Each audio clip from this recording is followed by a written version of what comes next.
Helo, a chroeso i'r ail sesiwn yn y cyfres 2024 o'r sesiynau Carlam Cymru. Yn y sesiwn heddi, ffocws y sesiwn yn mynd i bod ar mwy o gwestiynau o'r 1 2022. Mae'r sesiwn gyntaf wedi cael ei goffin yn barod a oedd ni wedi llwyddo gweithio trwy cwestiwn 1 i 5, ac felly heddi bydd gobeithio gweithio trwy cwestiwn 6 i 10 neu fwy o gwestiynau. Dros y 45 munud nesaf, byddaf yn ateb y cwestiwn a byddai'n rhoi cyfle i chi gwasgu pause mwyn i chi weithio allan yr ateb yn eich amser hunan, lle wedyn chi dod nôl i edrych ar sut i ateb y cwestiwn a ddangos eich dull mathemategol mwyn codi'r farciau wrth ni mynd. Cofiwch, os chi moyn mynd i'r sesiwn arall, mae pob adnodd ar y wefan e-sgol, a chi croeso i chi weithio trwy'r sesiynau neu mynd nôl i edrych ar sesiynau sydd yn ffocysu ar topic penodol. Felly, syth mewn i'r papur, 2022, Mathemateg 2 awr a hanner, ni wedi gwario tua 35-40 munud yn barod yn ateb cwestiwn 1 i 5. Yn y sesiwn heddi, ni'n dechrau bant gyda cwestiwn 6, sef cwestiwn 5 marc, rhan A a rhan B, 3 a 2 marc, ac mae'n cwestiwn yn dweud, ym mhob un o'r ddau osodiad isod, mae x ac y yn rifau real. Mae un o'r gosodiadau yn gywir, ond mae'r llall yn anghywir. Ni'n chi gweld, mae'r osodiad A yn x wedi sgwario, adio y wedi sgwario, yn fwy neu hafal i 2xy, ar gyfer holl werthoedd real x ac y. Ond mae osodiad B yn dweud bod x plus y yn fwy na neu hafal i 2 lluosi gyda'r ail isradd x, y. A, nodwch y gosodiad sy'n anghywir. Darganfyddwch wrth enghraifft i ddangos bod y gosodiad hon mewn gwirionedd yn anghywir. Felly beth mi'n gorfod wneud yw i edrych ar hyn, ni gallu gwario gormod o amser gan treialu rifau, neu ni gallu chwilio am patrwm sydd yn neud yn amlwg. Felly os ni'n gweld fan hyn, beth sydd gen ni yw x wedi lluosi ddwywaith, adio pethau sydd wedi lluosi, yn fwy neu hafal i 2 lluosi gyda x lluosi gyda y. Felly, mae lot o lluosi ar y ddwy ochr fan hyn, ond os chi'n gweld mae dwywaith y maint o lluosi ar ochr chwith, oherwydd maen nhw'n sgwario, ac ar y ochr dde, chi'n lluosi gyda'r gwerth yn unwaith. Felly, chi'n gwneud dwywaith y lluosi fan hyn.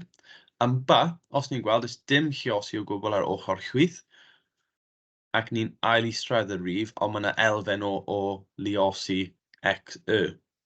Felly, os ni moyn ystyried fan hyn, falle mae tystiolaeth ni'n dechrau mynd tuag at B.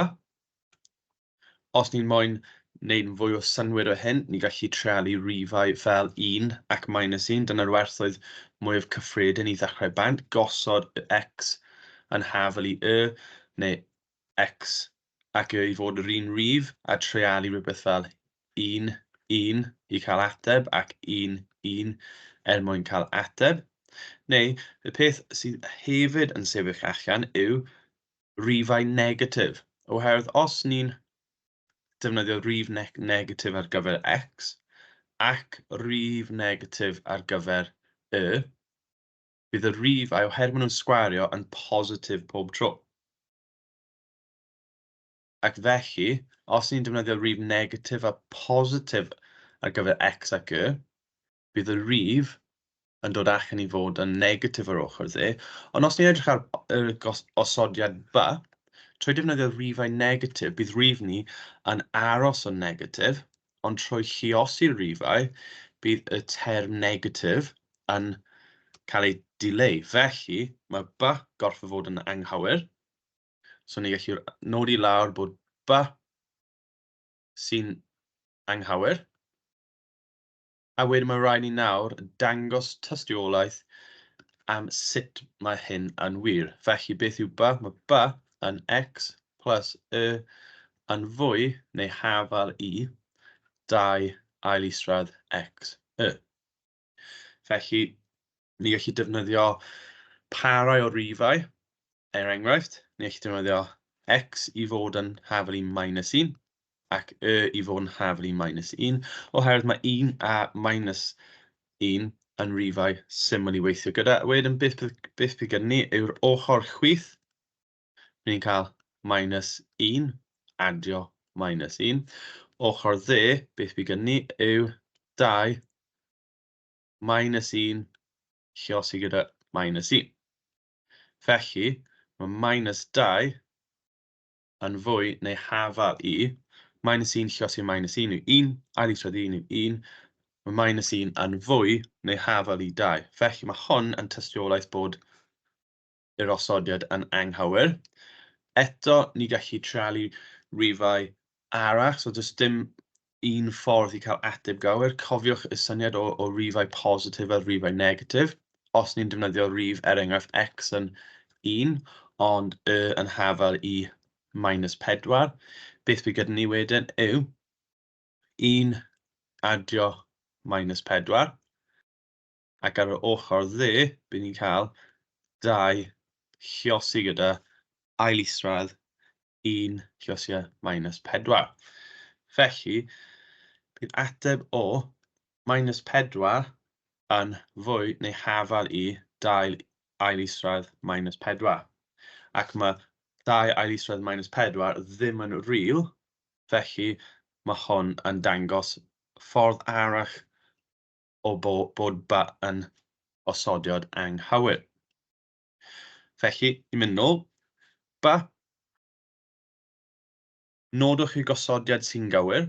Rhowch prawf i ddangos bod y gosodiad hwn mewn gwirionedd yn gywir. Felly, os fi wedi rhoi digon o slides er mwyn cael digon o le i ysgrifennu, mae'r osodiad A, sef x wedi sgwario plus wedi sgwario yn fwy neu hafal i 2x. Beth ni'n gallu gwneud fan hyn yw ceisio profi bod hwn yn real trwy naillai darganfod pethau tebyg fel chi'n neud y dull er mwyn darganfod gwreiddiau, neu symleiddio siwr gymaint bod jyst un term x ac wedyn bydd y ffurf mwyaf syml yn dangos bod hyn yn gywir. Felly, os ni'n aildrefnu ar gyfer 0 ar ochr dde, beth bydd ni'n cael yw x wedi sgwario, symud y term 2x mewn, plus wedi sgwario, yn fwy neu hafal i 0. Mae hyn yn tebyg iawn i'r ffurf ax wedi sgwario plus bx plus c. Felly, ni gallu chwilio am ffurf o osod hwn mewn i cronfachau i cael ffurf mwyaf syml. Ac os ni'n weld, mae plus wedi sgwario, felly ni'n cael hyn trwy cael termau dwywaith, naillai minus a minus neu plus a plus. Mae'r x wedi sgwario yn positif. Yn er mwyn cael minus 2xy, bydd rhaid ni cael minus a minus. Os mae 2 o'r un gennym ni, ni'n gallu ysgrifennu hwn fel x minus wedi sgwario yn fwy na 0. A nawr, ni'n gallu dweud beth bynnag yw x minus bydd ei sgwario yn rhoi rif positif pob tro. So dim ots os mae yn fwy na x, neu x yn fwy na mae'r ddau rif yn mynd i roi rif positif, neu hyd yn oed os oedd y rif yn 0, oherwydd mae hwn yn fwy neu hafal i, ni gallu dweud bydd hwn yn dull o ddangos bod yr osodiad hyn yn gywir. Croeso chi mynd cam ymellach a trialu rifau, ond hwn yw'r cam olaf gyda brawddeg bach jyst yn esbonio. Mae'r gosodiad A yn gywir oherwydd mae x minus gallu bod yn negatif neu positif. Trwy sgwario bydd y rif yn fwy na positif pob tro. Symud i gwestiwn 7. Ar cwestiwn 7, mae lot o farciau ar gael fan hyn. Ond beth ni'n gallu gweld yw 3, 4, 2 a 2 marc. Felly mae'r hanner gyntaf y gwestiwn yn cynnwys y fwyafrif o'r farciau. Ac beth yw'r topic? Canol cylch. Felly hyfaliad y cylch a popeth sydd ynglwm gyda'r hafaliadau hyn. Croeso i chi gwasgu pause mwyn ceisio ateb y cwestiwn, ond byddai'n dechrau'n syth. Canol cylch C yw a hafaliad y cylch yw x wedi sgwario plus y wedi sgwario minus 4x minus 6y yn haflu 3. Felly, hon yw un ffordd o ddangos hafaliad y cylch. Ewch nôl i'r sesiynau ar e-sgol os chi'n moyn gweld sut i adnabod hyn ac aildrefnu'r ffurf arall. Ond os chi'n hyderus byddwch chi wedi mynd syth i cwestiwn A, dargan fyddwch gyfresynau a radiws C. Felly, os mae canol y cylch yw A, ac mae pwynt ar hyd y cylch yn ymestyn mas i'r cylch, mae C yw'r radiws, oes modd ni darganfod y gwerthoedd ar gyfer x, y, yn y pwynt cylch. Mae hon yw'r cylch mwyaf anodd i wneud ar sgrin gyda'r beiro, ond hon yw beth ni'n dechrau dychmygu. Mae'r hafaliad y cylch wedi cael ei roi i ni, ond os mae modd i ni ysgrifennu'r hafaliad yn y ffurf x plus a wedi sgwario, plus y plus b wedi sgwario, yn hafal i ar isoedd C, ni'n deall yn barod bod radius yn cael ei darllen o fan hyn, ac mae'r pwynt yn y canol yw'r term a b. Felly, trwy cymryd y llinell sydd wedi cael ei roi ni'r hafaliad y cylch, sef x wedi sgwario plus y wedi sgwario minus 4x minus 6y yn hafal i 3, ni nawr gorfod ceisio adrefnu i'r ffurf hyn. Felly, cam gyntaf, trefnu'r termau tebyg ar hyd y llinell, felly x wedi sgwario minus 4x mwyn ffocysu ar hyn. Adio y wedi sgwario minus 6y yn hafal i 3. Ni nawr gallu roi'r termau hyn mewn i cronfachau, sef x ac minus 2. Ond, mwyn wneud hyn, mwyn wneud y cam enfawr hyn, mae rhaid i chi wneud y dull i chwblhau'r sgwar. Felly, os chi'n gweld, trwy wneud x wedi sgwario, byddwch chi'n cael minus 2x ac yn term arall o minus 2x, ond bydd y term olaf yn plus 4. Felly, i ddyleu hyn, i chwblhau'r sgwar, bydd ni'n cael nid plus 4, oherwydd dyna'r term bydd yn cwmpo allan, ond bydd rhaid ni sicrhau bod ni'n ysgrifennu'r term gywir, sef minus 4. Yn yr un modd, neu chi'n gwneud yr un peth ar gyfer y term nesaf, sef y ac minus 3, mwyn cael 2 term minus 3y. Ond mwyn cwblhau'r sgwar, bydd y 3 wedi sgwario yn 9, ond i ysgoi cael plus 9, mi rhaid ni ysgrifennu minus 9 fel y term yn hafal i 3. Felly ni nawr bron wedi cwblhau'r hafaliad o'r ffurf ni'n chwilio am. Felly, ni allu tacluso lan, x minus 2 wedi sgwario, plus y minus 3 wedi sgwario, yn hafal i 3 plus 9 plus 4, sef 16. Felly, mae'r pwynt ni'n chwilio am, mae'r pwyntiau yn y cwestiwn, os yw'n mynd nôl, mae'r cyfresynau ar gyfer a radiws C yn gallu cael ei darllen yn syth o fan hyn.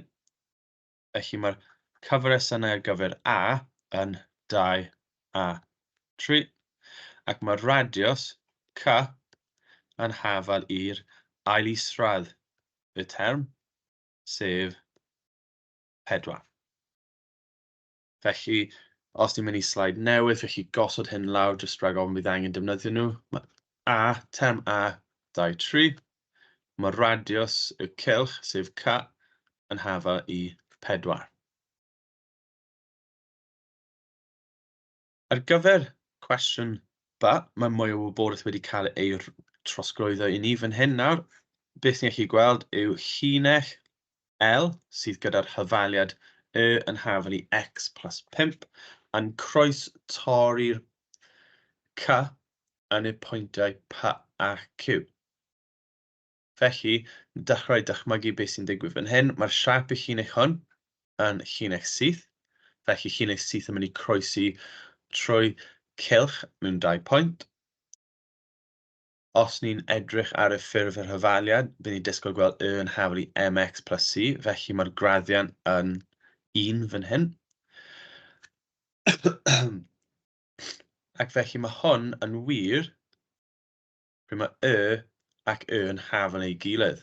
Felly, os ni'n aildrefnu'r hyfaliad y cylch ac gosod x plus 5 pob tro ni'n gweld y term y, bydd ni'n gallu aildrefnu i ddarganfod gwerth ar gyfer x, ac wedyn ni'n gallu dod nôl ac ddarganfod gwerth ar gyfer y, a bydd 2 set o werthoedd, ac o'r 2 set o werthoedd, bydd un yn cyfateb i cyfysuron A ac un yn cyfateb i Q.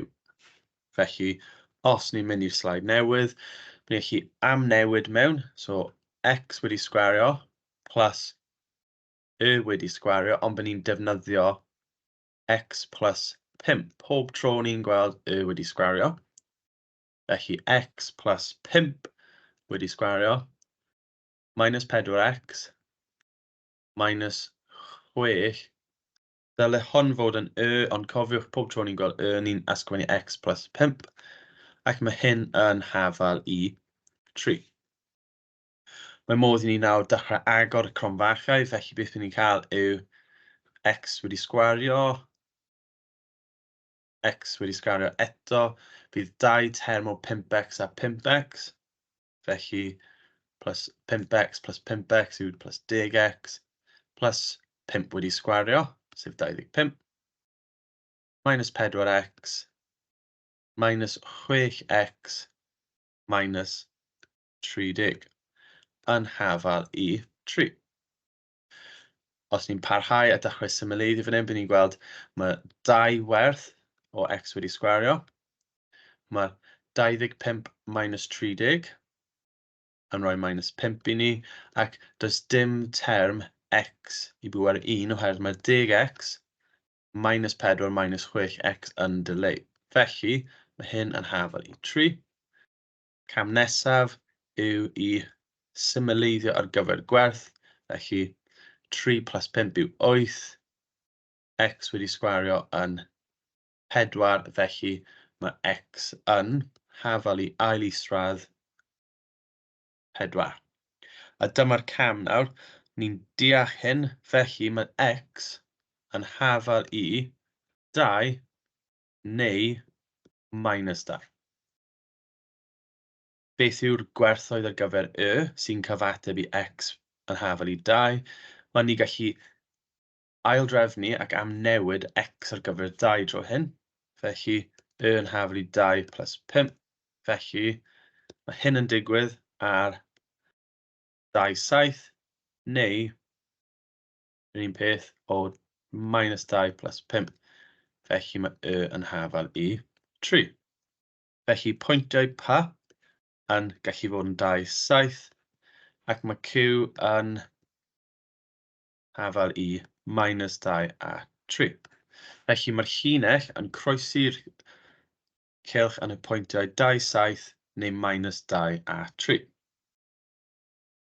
Os ni'n mynd nôl i'r cwestiwn, mae syniad well gen ni nawr o beth sydd wedi digwydd. Mae cylch gen ni, so gyda'r siap hwn.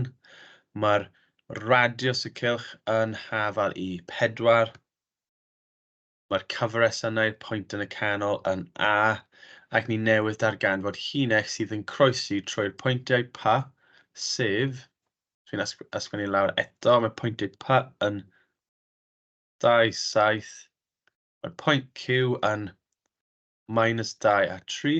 Mae gyfresynau A yn hafel i 2 a 3.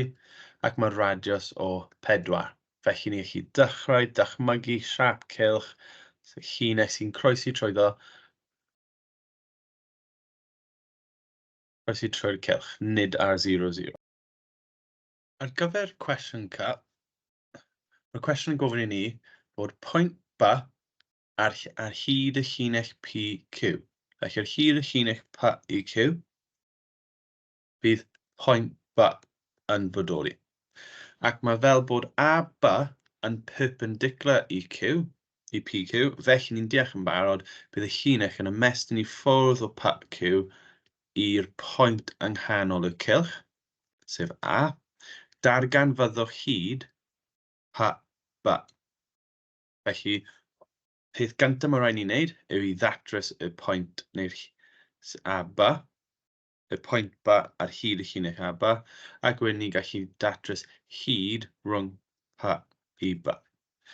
Fi wedi tacluso lan y sleid tyma bach mwyn ceisio wneud diagram, ond please deall mae'r diagram nid i raddfa gywir, ac mae'r peth siap sy'n edrych fel wy yn cynrychioli'r cylch, ond nid i raddfa gywir.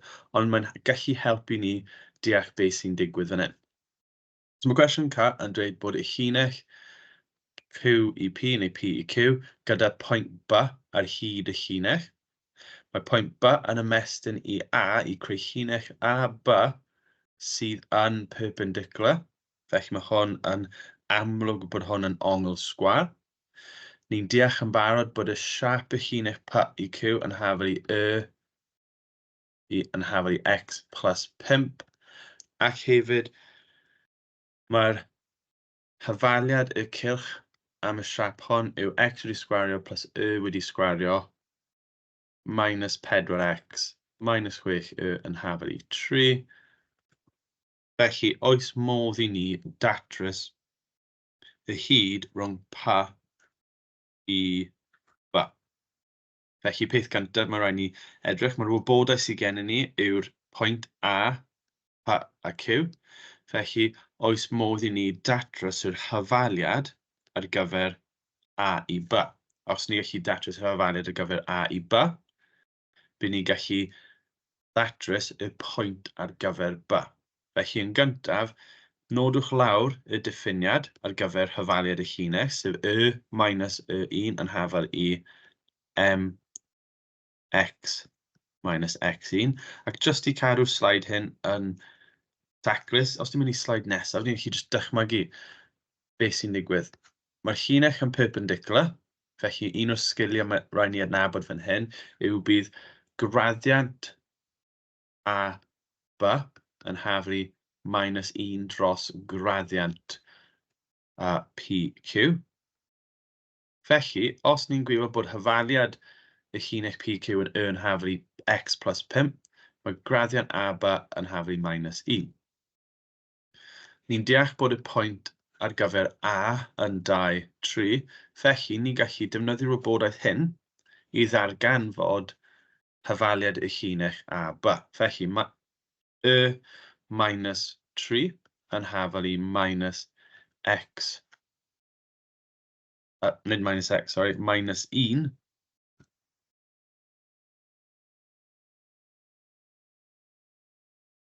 Minus 1 llosio x minus 2.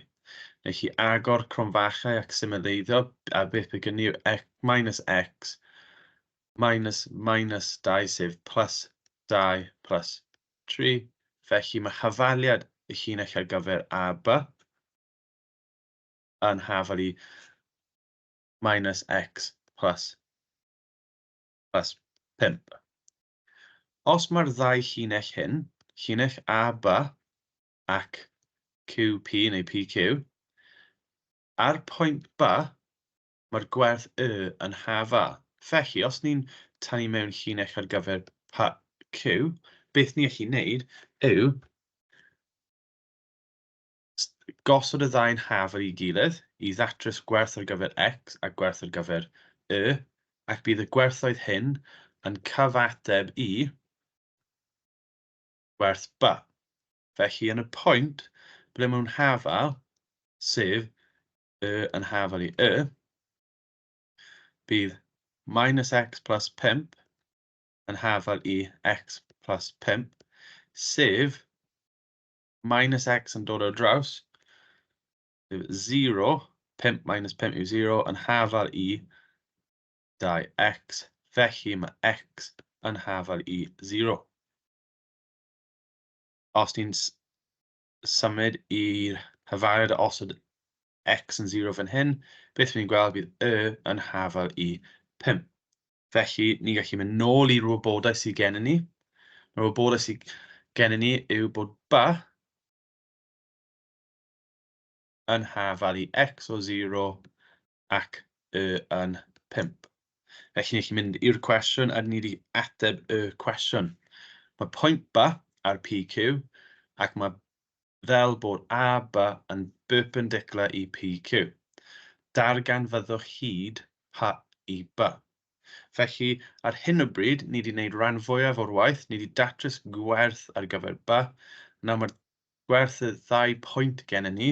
Mae rhaid ni defnyddio'r hyfaliad ar gyfer hyd mwyn darganfod hyd rhwng P B. Felly, hyd P B yn mynd I cyfateb I defnydd o'r hyfaliad. Os chi ddim yn cofio'r hyfaliad, ewch i'r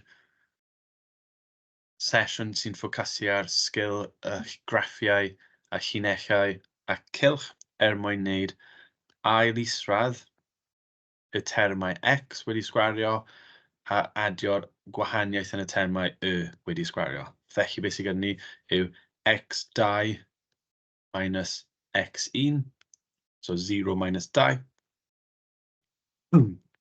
wedi sgwario plus y2 minus 1, felly 5 minus 7 yw minus 2 eto wedi sgwario. 2 wedi sgwario plus 2 wedi sgwario yw 4 plus 4. Felly ail isradd 8 neu 2 ail isradd 2. Felly mae hyd y llinell P B yw 2 ail isradd 2. Os ti'n mynd i'r cwestiwn nawr, beth yw'r hyd P B? So ni'n hapus ni wedi datrys 2 ail isradd 2. Cwestiwn olaf, cwestiwn F. Dangoswch mae arwynebedd y segment lleiaf sydd wedi ymgai gan C ac L yw pi, 4 pi minus 8.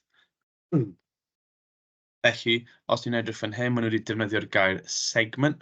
Felly, gobeithio ni'n cofio'r hyfariad ar gyfer arwynebedd y segment. Ni'n gallu edrych neu dychmygu'r siap sydd gyda ni. So'r arwynebedd sydd wedi cael ei amgau gan C ac L. Felly, os ni'n mynd i'r siap ni, C yw'r cylch hyn, yw'r holl cylch, y cylch cyfan, ac mae L yw'r arwynebedd sy'n bodoli fan hyn.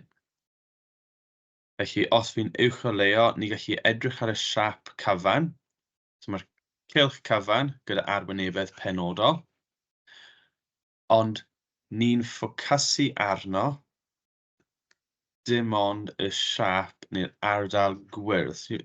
Oes modd I ni darganfod y arwynebedd sydd yn y siap hon. Felly, beth ni'n gorfod wneud yw datrys ar gyfer arwynebedd, segment o sector, ac tynnu I ffwrdd y arwynebedd y triongl A, P a Q. Os ni'n tynnu I ffwrdd nhw o'r canol, beth bydd gyda ni yw siap A I P a Q, a mae'r llinell L yw'r llinell hon. Felly, beth ni'n moyn wneud yw ddarganfod y siap, eto nid I raddau cywir.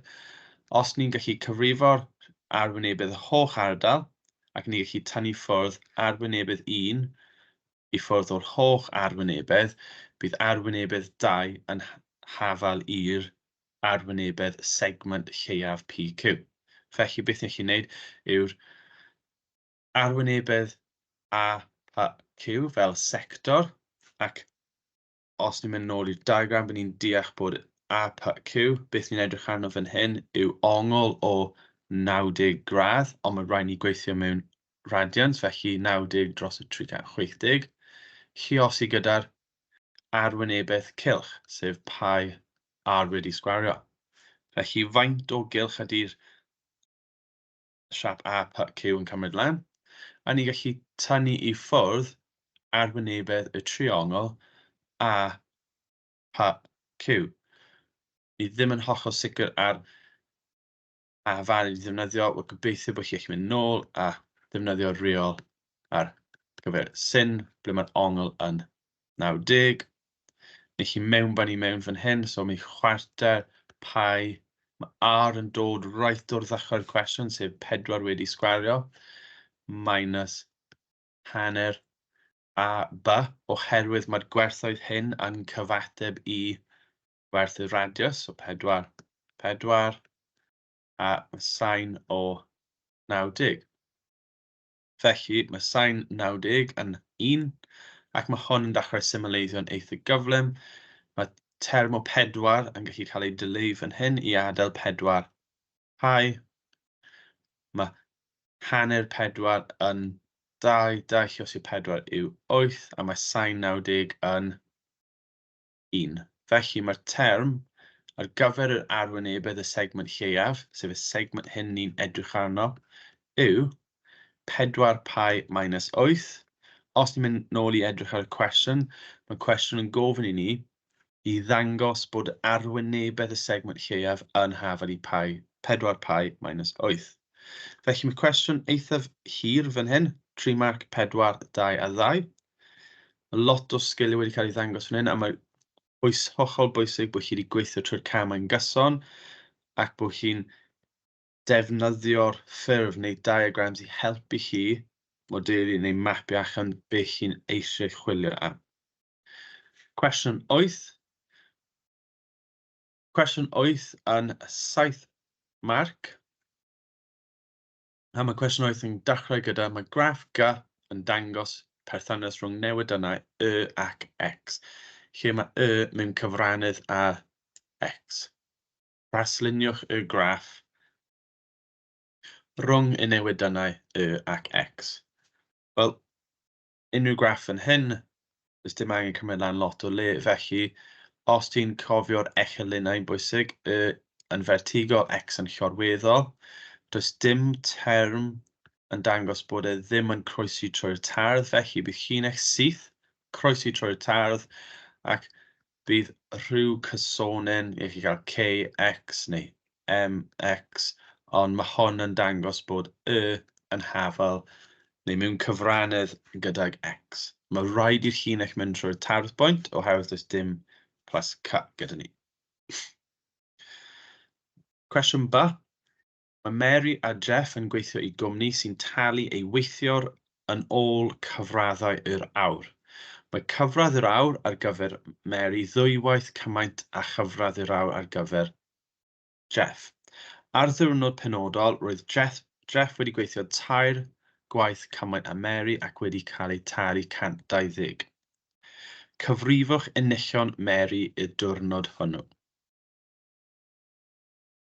Felly mae lot o wybodaeth i gasglu mewn fan hyn, ond beth ni'n gallu gwneud yw ceisio ysgrifennu lawr, wel, beth yw'r cyflog ar gyfer Mary i gymharu gyda Jeff? Wel, os bydd Jeff wedi cael ei talu 120. Felly, bydd cyflog Mary yn 120 lluosi, rannu, ond yn cynyddu neu lleihau gan y ffactor dros 120. Ni gallu mynd dros y cwestiwn nawr. Mae cyfradd yr awr ar gyfer Mary yn 2 waith cymaint. Felly, lluosi gyda 2. Ond ar diwrnod penodol, roedd Jeff wedi gweithio 3 gwaith cymaint â Mary. Neu os ni'n aildrefnu'r brawddeg, roedd Mary wedi gweithio 3 gwaith yn llai, oherwydd ni'n moyn edrych ar popeth o safbwynt Mary. Felly, mae Mary'n cael ei talu 2 waith y cymaint, ond ar y diwrnod hyn mae hi wedi gweithio 3 gwaith llai, felly mae hi'n cael trean y gwerth hyn. Ac felly, faint bydd Mary yn ennill ar y diwrnod hyn yw 120 lluosi gyda 2, rannu gyda 3, neu pe bynnag trefn chi'n wneud. Felly bydd cyflog Mary ar y diwrnod hyn yw 80 punt. Os mynd nôl, mae gwasgedd atmospheric P yn lleihau, P uned yn lleihau wrth fod yr uchder H mewn metr uwchlaw lefel y môr yn cynyddu. Cyfradd y lleihad yw 18% am pob 1,000 metr.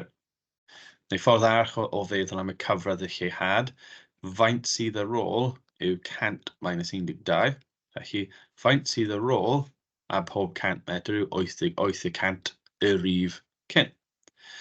Ar lefel y môr, y gwasgedd P yw 1013. Ysgrifennwch model ar gyfer P yn nhermau H a ddarganfyddwch y gwasgedd ar gopa mynydd Efrys sydd 8,848 metr uwchlaw lefel y môr. Felly, beth sydd gen ni nawr yw termau P a Q, so ni'n chwilio am rhywbeth sydd yn P yn hafal i termau mewn Q. Os ni'n edrych ar wybodaeth sydd gen ni yn barod, beth sydd gyda ni yw'r syniad bod uchder H yn 0 metr, bydd P yn cyfateb i 1013, ar y pwynt 1,000 metr,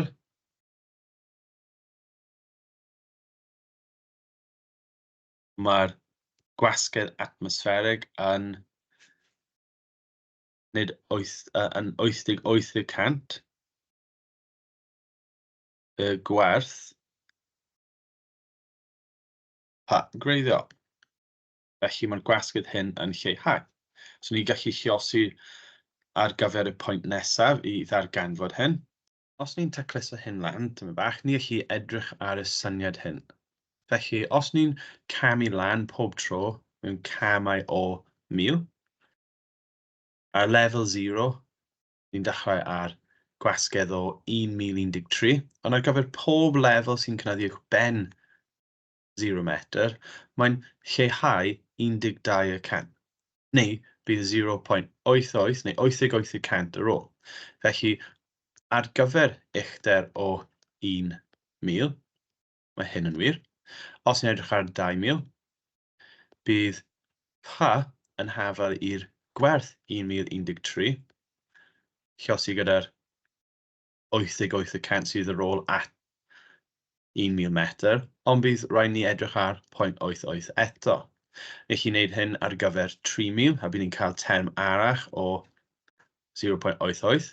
Neu os ni'n edrych ar y patrwm, ar gyfer uchder penodol, ar gyfer uchder H sydd ni ddim yn sicr eto, bydd P yn hafal i 1013, lluosi o 0.88 i bwer penodol. Felly ar pwer o 2,000, mae'r gwerth y pwer yn 2.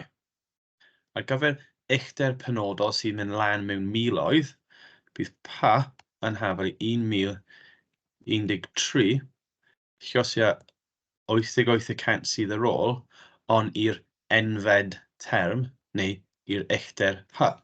Ond mae rhaid i H bod mewn miloedd. Felly, un o'r problemau sydd gyda ni yw ar gyfer y mynydd Everest, mae 8,848. Felly, oes modd i ni tawgrannu hwn i tua 9,000. Ond wedyn bydd ateb ni ddim yn digon agos. Felly, os ni'n ystyried H yn fwy, os mae H mewn miloedd, bydd Mount Everest mewn unedau o ha, neu mewn miloedd, yw 8848 rannu gyda 1000. Felly ni'n just nawr yn newid hwn i'n lle rif llawn, sef talgran 1 nawr, ni'n gallu gosod mewn 8.848. Felly ar gyfer uchder ni'n chwilio am, sef 1013, lluosio 0.88, ar gyfer uchder o 8000 metr, ni'n rhoi 8.848 i mewn. Bydd ni'n cael gwasgedd o 326.88 neu 327 uned. Felly, yw cwestiwn fel hwn, croeso chi adnabod faint sydd ar ôl fel gwasgedd a canran a defnyddio'r pŵer trwy chwilio am y patrwm am y enfed term.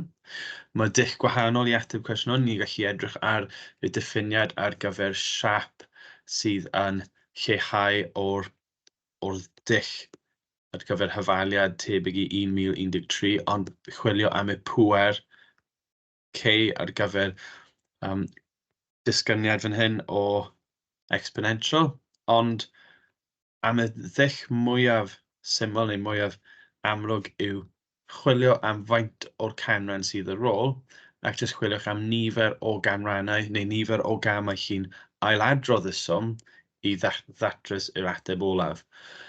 Ac mae modd wneud hwn ffordd mwyaf syml, sef jyst ateb y cwestiwn a cyfrifo mas pob pwynt. Ond mae hwnna'n osgoi dangos dull mathemategol. Felly, dewiswch yr un chi'n fwyaf hyderus gyda, a wedyn symud ymlaen i'r cwestiwn nesaf. Cwestiwn 9. Darganfyddwch amrediad gwerthoedd C fel nad oes i'r hyfaliad cwadratig. X wedi sgwario plus 2kx plus 8k yn hafal i 0.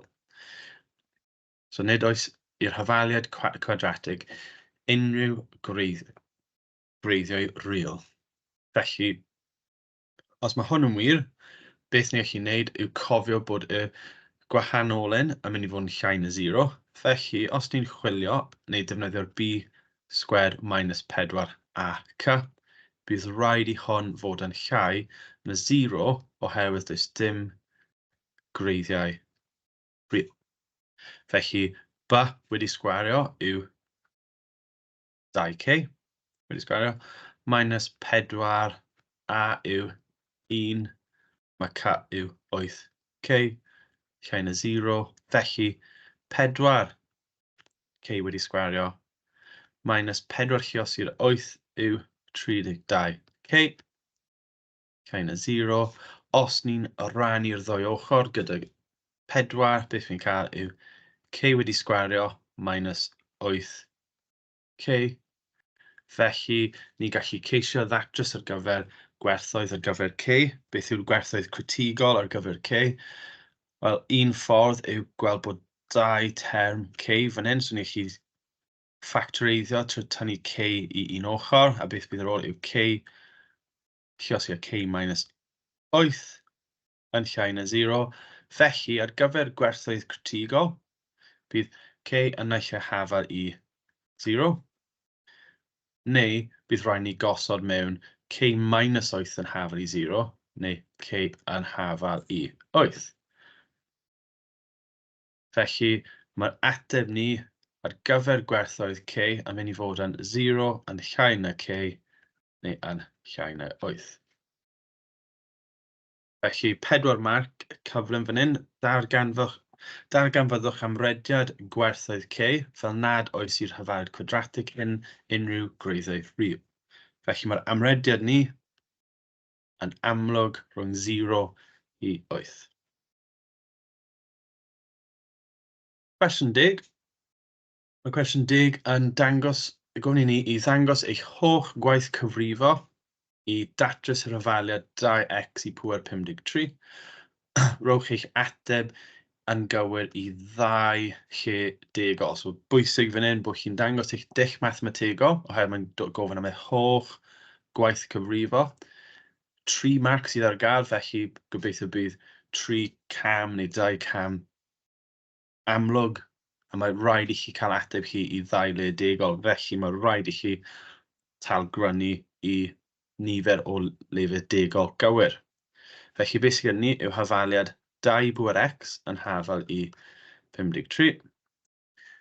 Os chi'n hapus gyda'r reolau log, bydd chi'n neidio syth i'r syniad o mae x yn hafal i log